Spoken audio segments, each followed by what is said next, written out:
每次洗衣服，我总会莫名其妙地丢掉一只袜子。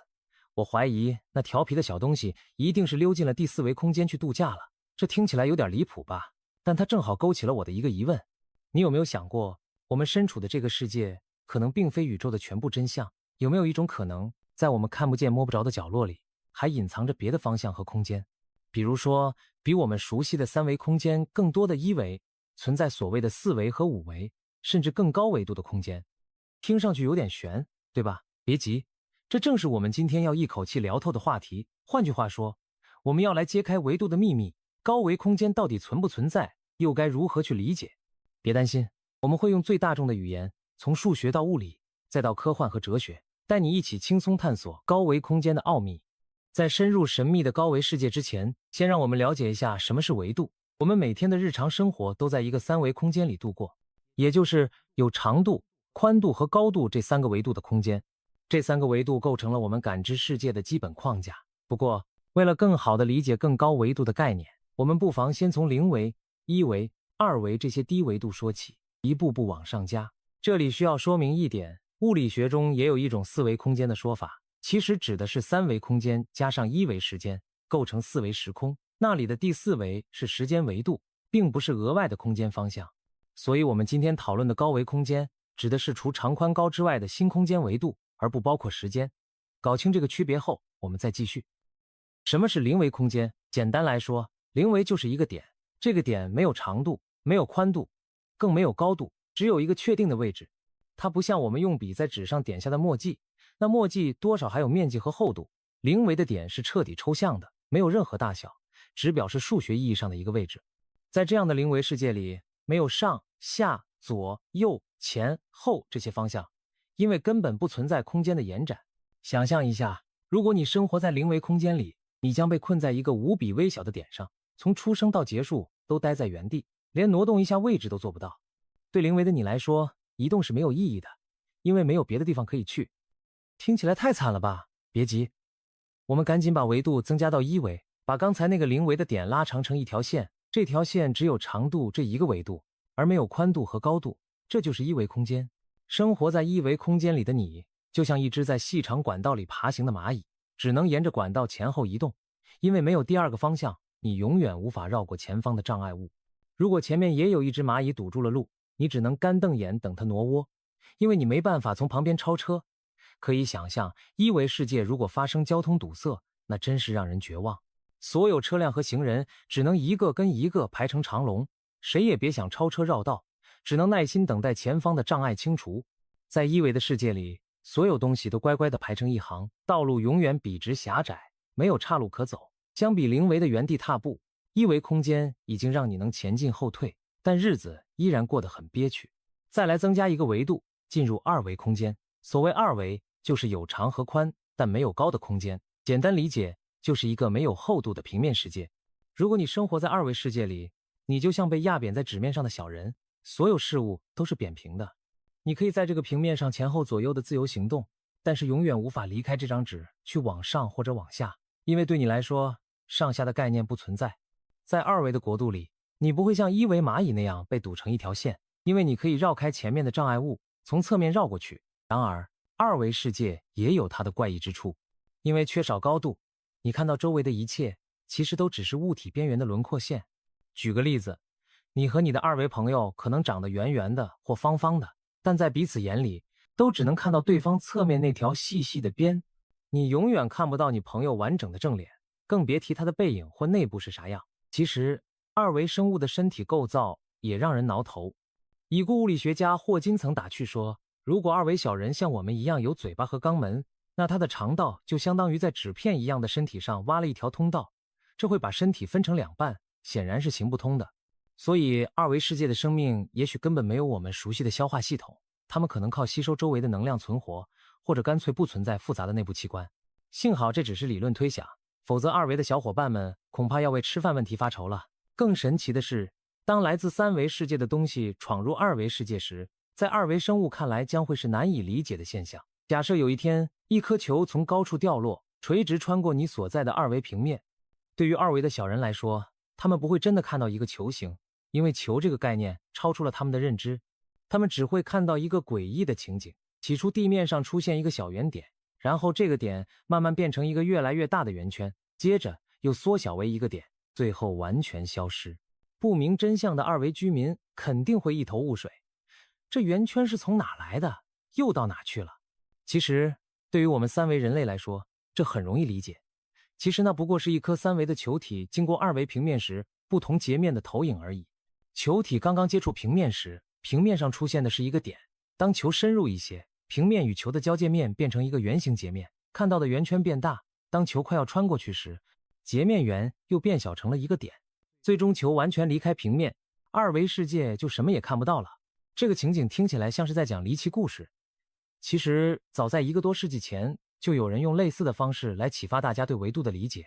一位英国作家在19世纪末写过一部有趣的科幻小说，描绘了一个生活在二维国度的方形。有一天遇到了一个奇怪的访客，是一位来自三维世界的球体。起初方形只看到地上出现一个圆点，接着圆点变成圆圈，又逐渐消失。他完全无法理解发生了什么，直到那个三维球耐心地向他解释了第三维度的概念。通过这个故事，读者也跟随方形一起第一次展开想象，去理解三维之外的空间维度。这部小说后来被誉为探索高维空间的科幻先驱之作。类似的道理，我们三维世界如果遇到来自四维空间的事物，看到的恐怕也是这样匪夷所思的场景。想象一下，某天你在自己客厅中央，突然看到凭空出现一个奇怪的物体，这物体时而变换形状，忽大忽小，停留片刻后又消失得无影无踪。你肯定会被吓一跳，以为见了鬼。然而如果有四维生物在旁边，他可能会淡定地告诉你不要慌，这只是一件四维东西，路过你们三维世界留下的投影罢了。没错，对于高维空间里的存在来说，我们三维世界可能就像一张薄薄的纸，当它们经过时，我们看到的只是它们在我们空间里的影子或短暂的切片。现在让我们再看看三维世界的局限，以及高维空间所呈现的魔力。在二维世界里的生物看来，我们三维人几乎像是拥有魔法。例如，我们可以看到他们整个世界的全貌，而他们却永远看不到我们的世界。有一个经典的假想是这样的，想象你把一只二维的小虫子围在纸上画出的一个圈里。对于二维的小虫来说，这条线画成的圈就是一道无法逾越的墙，因为它不能跳离纸面去逃跑。然而对我们三维人来说，只要轻轻一提，就能把这只可怜的小虫直接从纸上提到圈外。在二维的小虫看来，这简直就是瞬间移动，它根本搞不清自己怎么一下子就出了圈。类似的，在我们三维世界里，如果把一只老虎关进铁笼子，老虎无论如何也逃不出来。但设想如果有四维生物来看我们，就像我们看那只纸上的虫子一样，它完全可以轻松地将老虎从笼子里提走。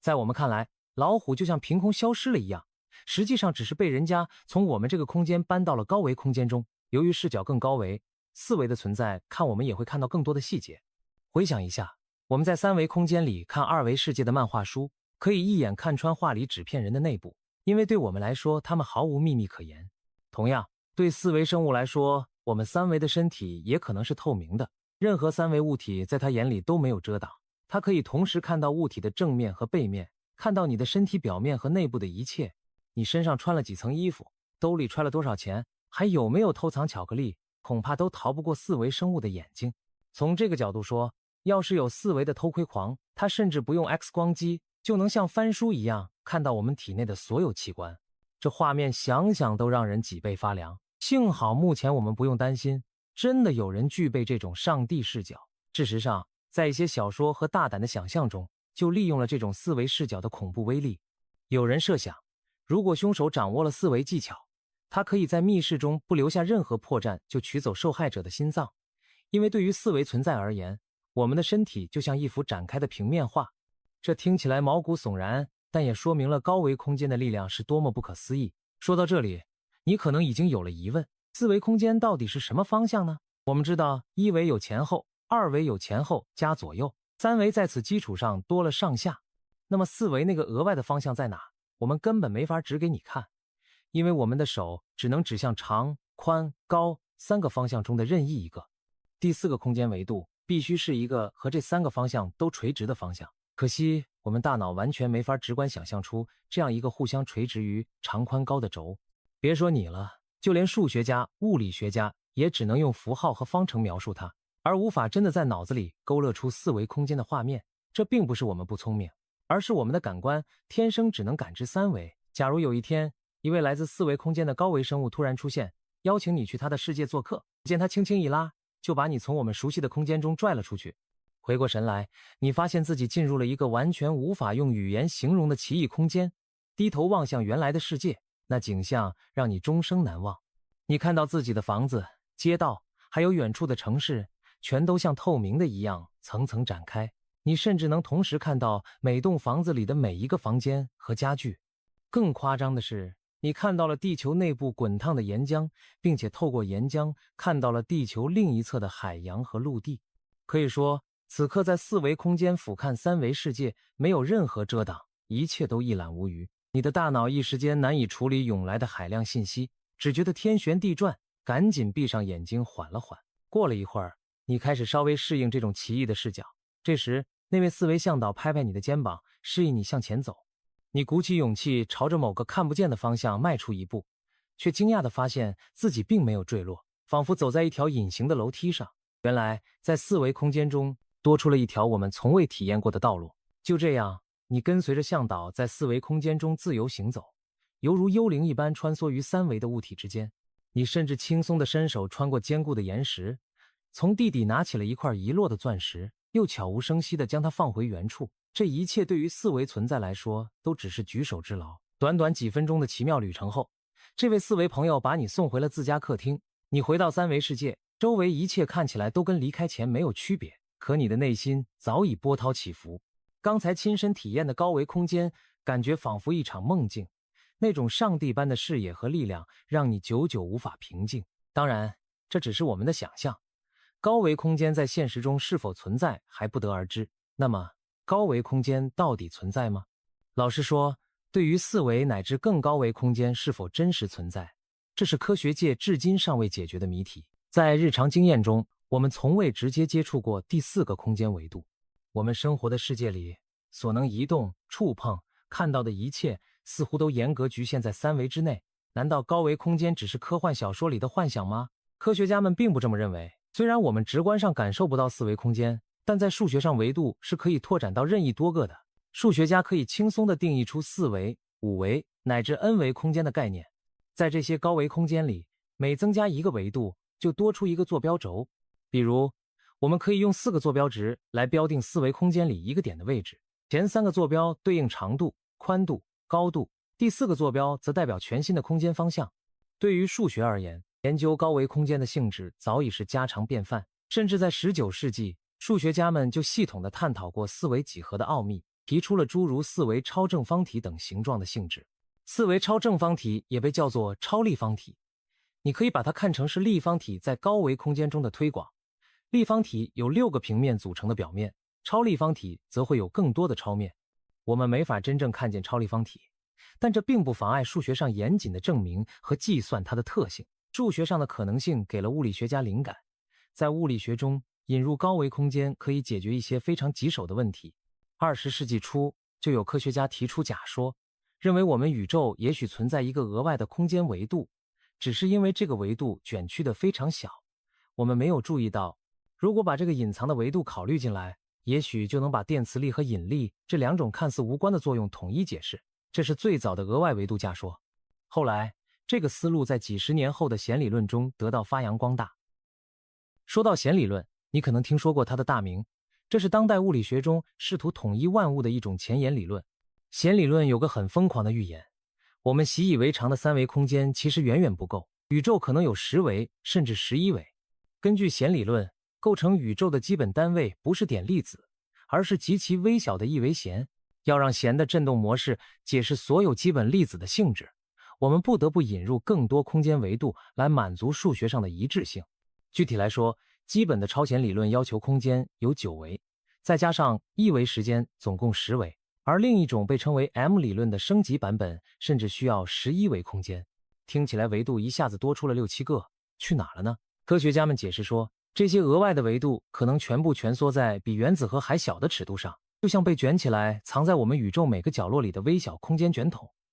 平时根本察觉不到它们的存在。打个比方，一根看似细小的电线，对于远处的人看起来只有长着一维，好像是一维的线，但对于爬在电线上的蚂蚁来说，它不仅可以沿着电线前后爬，还可以绕着电线转圈爬。对于蚂蚁而言，那绕圈的方向就是第二个维度。只是因为电线的半径太细，我们人类很难注意到蚂蚁所利用的这个额外维度。同理，弦理论认为，我们宇宙中或许处处充满了被卷曲的额外维度，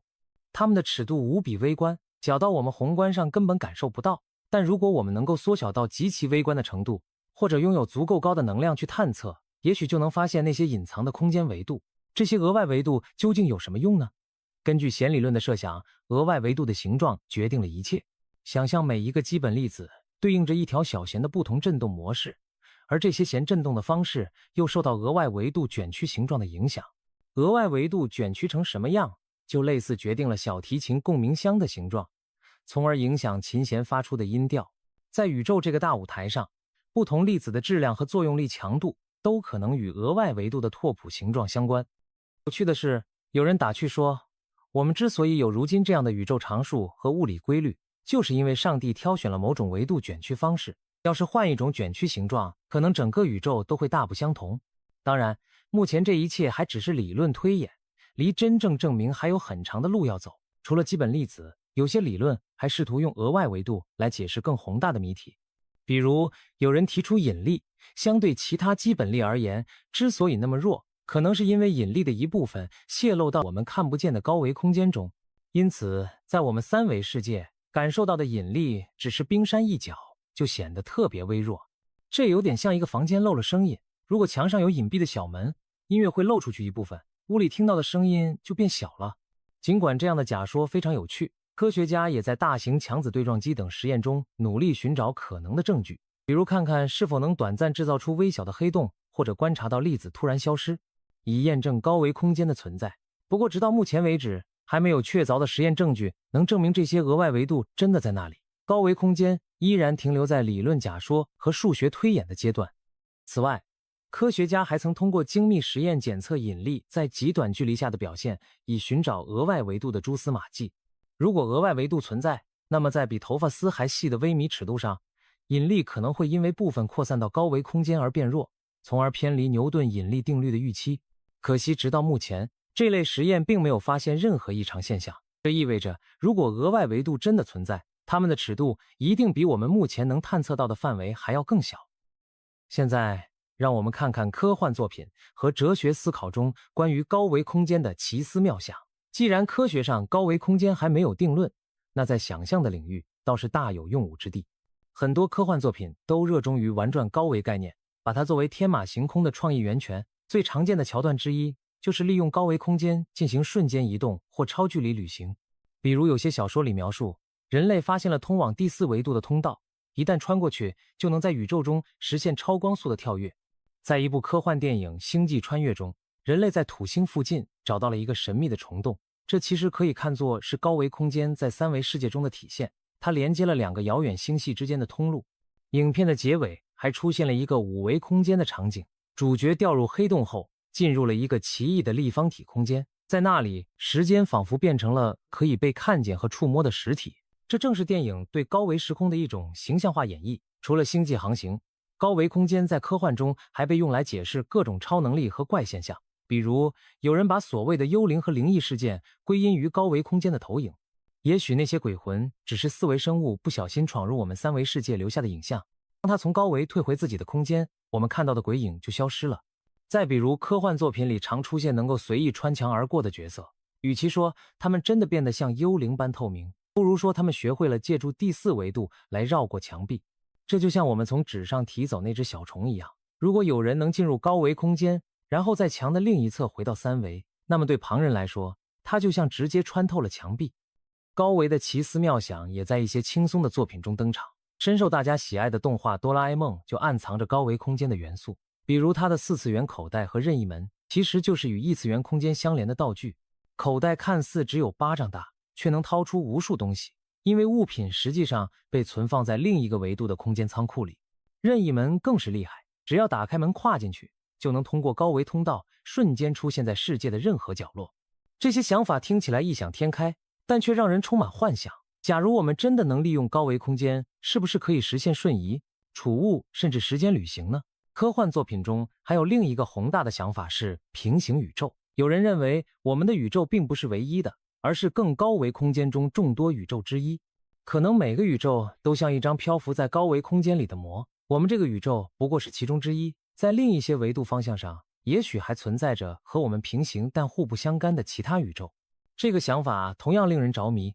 说不定在另一个宇宙里，你我正过着完全不同的人生呢。作家刘慈欣在他的科幻小说中还提出过一种降维打击的假想，比如在他的《三体》系列中，一个高度发达的文明使用一张神奇的二向箔，将整个太阳系压缩成了二维平面，原本立体的星球和生命统统被瞬间拍扁成画一样的一层。这种降维攻击对被袭击的文明来说是毁灭性的，也让读者深刻感受到高维存在对低维世界那种碾压般的力量读来不寒而栗。从科幻再往深处想，就触及一些哲学问题了。高维空间的存在与否，牵扯到我们对现实和宇宙本质的理解。哲学家们喜欢问这样的问题：我们眼中的现实世界，会不会只是更高维度投射下来的幻影？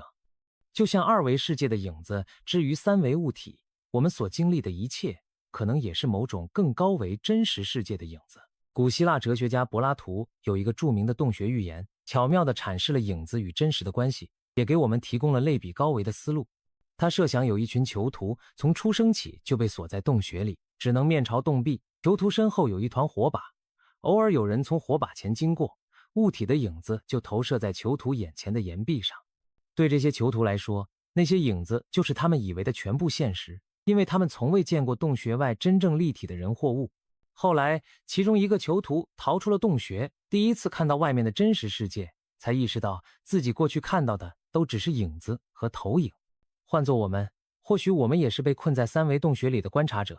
而宇宙更完整的真相就在更高维度中。一些物理学理论，比如全息宇宙假说，也提出类似观点，认为我们的三维宇宙可能只是更高维空间中的一层投影。也就是说，在某个更高的维度上，存在一个更广阔、更真实的世界，我们只感受到了它投影下来的一部分。还有人干脆提出这样的问题：如果更高维空间真的存在，我们人类算什么？在四维或更高维度生物的眼中，我们的存在又意味着什么呢？会不会我们只是高维世界里一场大戏中的角色，一切命运都已经写在了剧本上，只是我们看不到剧本而已？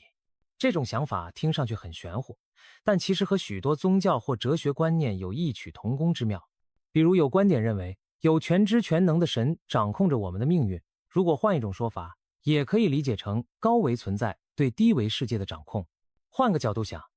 当我们坐在电脑前玩一款二维游戏时，对于游戏世界里的小人来说，我们也如同高维的神，我们可以轻易看到他们世界的全貌，预知前方的危险，还能存盘独挡，决定他们的生死。这么一类比，也许有助于我们揣摩更高维度的视角。再比如，有人把所谓命运想象成一条固定的时间长河，从高维视角看，我们的过去、现在、未来可能都已经存在，只是身处河流中的我们只能一步步经历。当你站在更高维度去俯视，也许整个宇宙就像一本翻开的书，每一页都是一个时间切片，你可以任意翻阅。这样一想，我们引以为傲的自由意志似乎也变得渺茫了。不过别太忧虑，这毕竟只是脑洞大开的假设，我们还远没有弄清意识和自由意志这些深奥的问题。话说回来，从科学的角度，还有一种观点值得一提。有人认为，空间维度之所以是3，是因为这是生命存在的必要条件。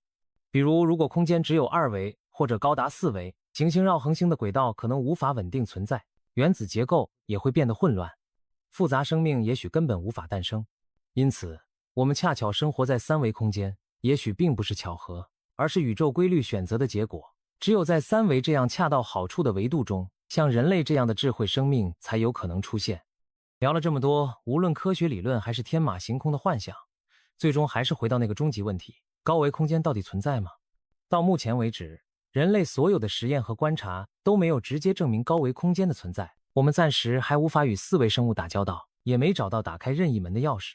也许高维空间真的存在，只是我们被局限在3维的牢笼里难以感知。也许高维空间只是数学中的概念，客观世界并不存在额外的空间方向。至少在现阶段，科学界对此仍然保持着开放但审慎的态度。像弦理论这样的高维猜想还在不断发展并寻找验证，在找到确凿证据之前，它们都只是未解的谜题。尽管如此，思考高维空间的过程本身就非常有意义，它让我们跳出日常经验的局限，去想象更加广阔奇异的可能。就算高维空间最终被证明不存在，这些丰富的想象也已经推动了科学和哲学的进步。